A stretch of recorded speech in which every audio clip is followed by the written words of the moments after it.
Hello guys, सभी को good morning. तो गाइस, आज हम फिर से आप सभी लोगों के लिए लेकर आ चुके हैं इंपॉर्टेंट क्वेश्चन की प्रैक्टिस क्लास।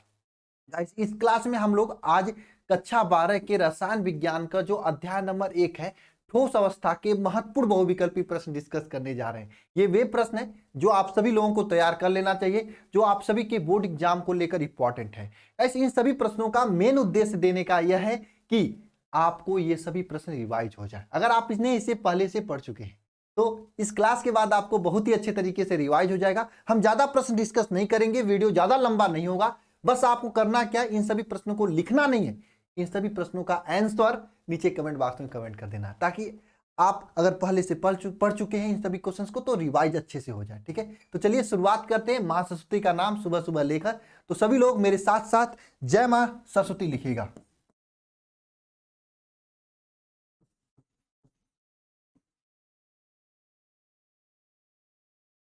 चलिए स्टार्ट करते हैं माँ सरस्वती का नाम लेकर। ठीक है, और पूरे दिन भर आप सभी लोग ऊर्जावान होकर मेहनत से पढ़ाई करते रहें, दिन का सदुपयोग करें, यही शुभकामनाएं आप सभी लोगों के लिए मेरे तरफ से रहेंगी।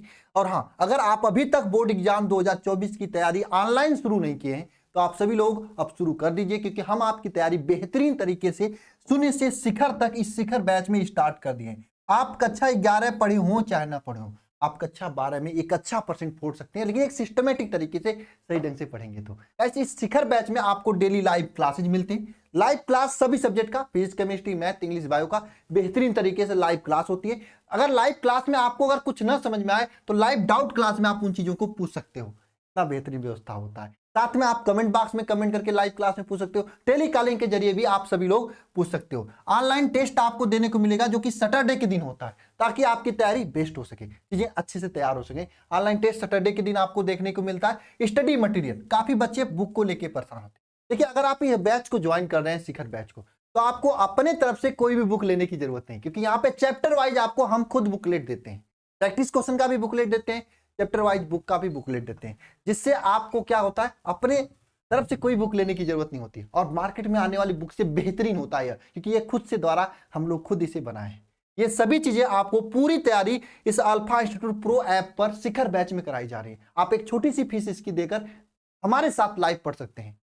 ज्वाइन करने के लिए या जानकारी के लिए आप सभी लोग, ये नंबर है 930 577 1375, इस नंबर पे कॉल करके आप जानकारी ले सकते हैं। इसमें आपको complete syllabus, theory plus important question, model paper और गेस्ट पेपर के साथ में आपको कराया जाएगा एक छोटी सी फीस में। जितना में आप 2 बुक नहीं ले सकते, उतना में सभी सब्जेक्ट की लाइव क्लास बुकलेट के साथ में आपको दे दी जाएगी। ठीक है, तो चलिए स्टार्ट करते हैं आज की इस क्लास को।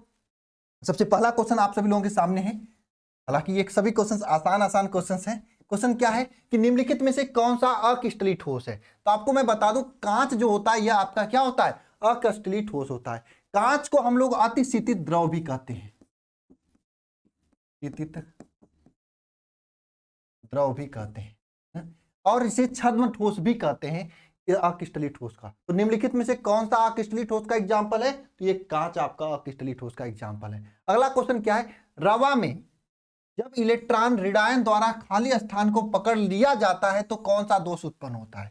देखो, जब इलेक्ट्रॉन ऋणायन द्वारा पकड़ता है तो यह केंद्र उत्पन्न होता है, और वही धनायन द्वारा पकड़ेगा तो फ्रैकल दोष की 60 की दोष, फ्रैकल दोष की 60 की दोष कौन सा उत्पन्न होगा, जरा कमेंट बॉक्स में कमेंट करके बताओ।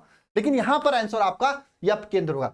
देखो, यप केंद्र जो होता है ना, ये रंगीन आयन बनाते हैं, और कभी कभी रंगीन सबसे क्वेश्चन बनता है, तो वहां पे यप केंद्र सही जवाब होगा।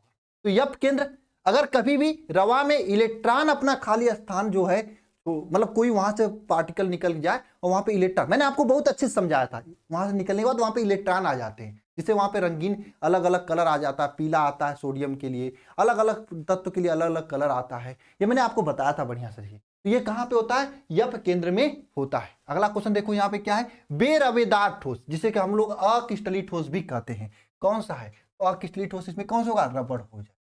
ठीक है, इस क्वेश्चन, निम्नलिखित में से कौन सा अक्रिस्टलीय ठोस है। देखो यहाँ पे कांच न लिखकर इंग्लिश में ग्लास लिख दिया है, तो अक्रिस्टलीय ठोस कौन होगा, कांच हो जाएगा। ठीक है, नेक्स्ट क्वेश्चन क्या है, एचसीपी में इकाई सेल में परमाणुओं की संख्या कितनी होती है। देखो बताइए, एचसीपी हो चाहे सीसीपी हो या फिर एफसीसी हो, इकाई सेल में जो परमाणुओं की संख्या कितनी होगी बताओ।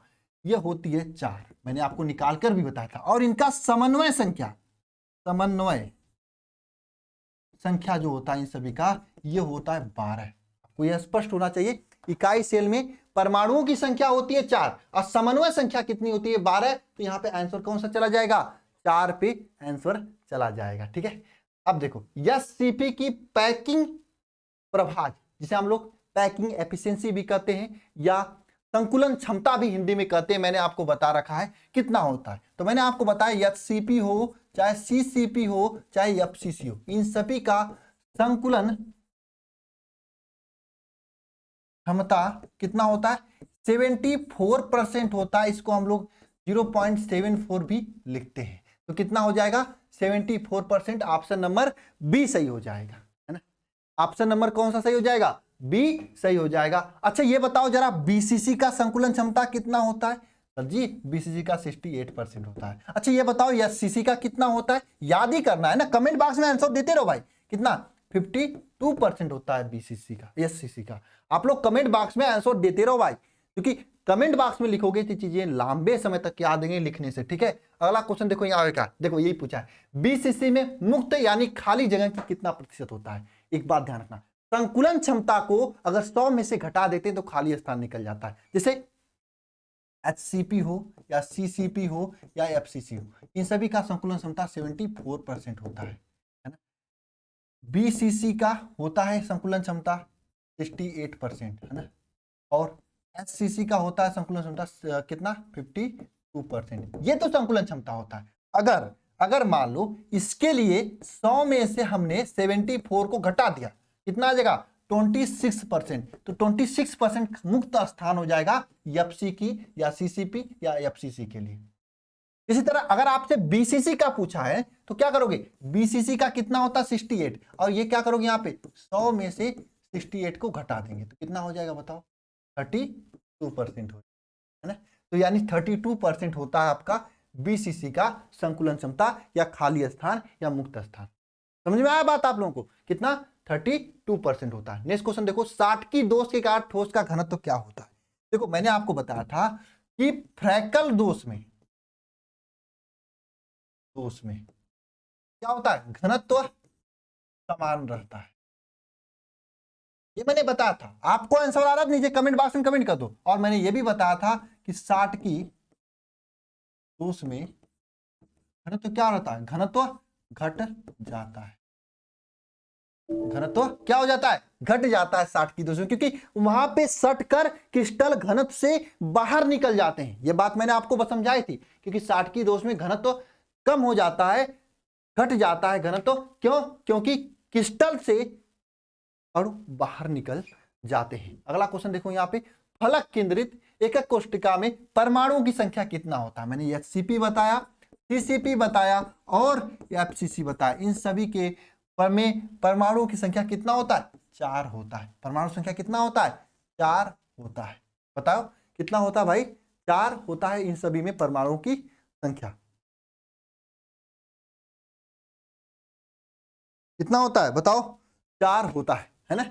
परमाणु संख्या कितना होता है, 4 होता है। लिखिए सभी लोग। हाँ, नेक्स्ट क्वेश्चन देखो यहाँ पे क्या है, फ्रैकल तथा साटकी दोष होता है। बताओ कैसा होता है फ्रैकल तथा साटकी दोष। मैंने आपको बताया था कुछ बिंदु दोष होता है, दोष 2 प्रकार का होता है। तो होता है बिंदु दोष,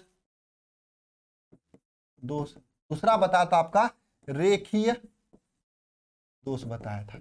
तो फ्रैकल तथा साटकी दोष किस प्रकार का दोष है, सर जी बिंदु दोष न रेखीय दोष, ये दोनों के दोनों किसके अंतर्गत आते हैं, क्रिस्टल दोष में आते हैं, क्रिस्टल दोष में आते हैं। मैंने आपको बताया था क्रिस्टल दोष के 2 प्रकार होते हैं, बिंदु दोष तथा रेखीय दोष, है ना। तो ये जो फ्रैकल तथा साटकी दोष होते हैं ये एक तरह से होते हैं बिंदु दोष। क्या होते हैं, फ्रैकल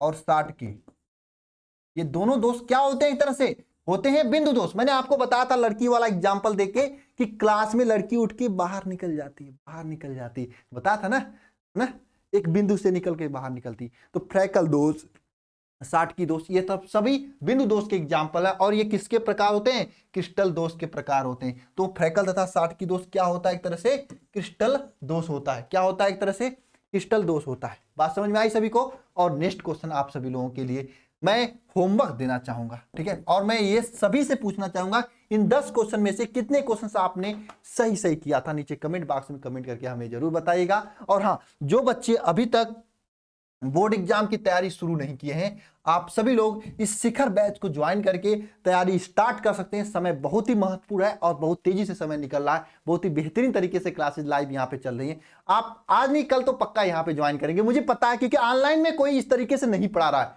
ये भी मुझे पता है, क्योंकि सब लोग हैंड रिटेन नोट्स दे रहे हैं। यहाँ पर अगर टाइपिस्ट एकदम बुकलेट दिया जा रहा है, हैंड रिटेन नोट्स तो दिया ही जा रहा है एक तरह से क्लास नोट्स पीडीएफ के रूप में। ऑनलाइन टेस्ट सैटरडे के दिन कोई डेडिकेशन के साथ नहीं ले रहा है, यहाँ पे सैटरडे के दिन डेली टेस्ट लिया जा रहा है। इतना बेहतरीन तरीके से आपको इन्वायरमेंट के साथ में तैयारी कराई जा रही है कि आप आज नहीं कल तो ज्वाइन करेंगे, लेकिन कल करने से बढ़िया आज से ही तैयारी की स्टार्ट कर दें, आज से ही शुरुआत करें, ताकि बोर्ड एग्जाम में आज एक अच्छा परसेंटेज आप आसानी से फोड़ सकें। ठीक है, तो आज के इस क्लास में बस इतना ही। जरूर मुझे बताइएगा आप लोगों ने कितना क्वेश्चन सही किया, और हम लोग मिलते हैं नेक्स्ट क्लास में। सभी को जय माता सरस्वती।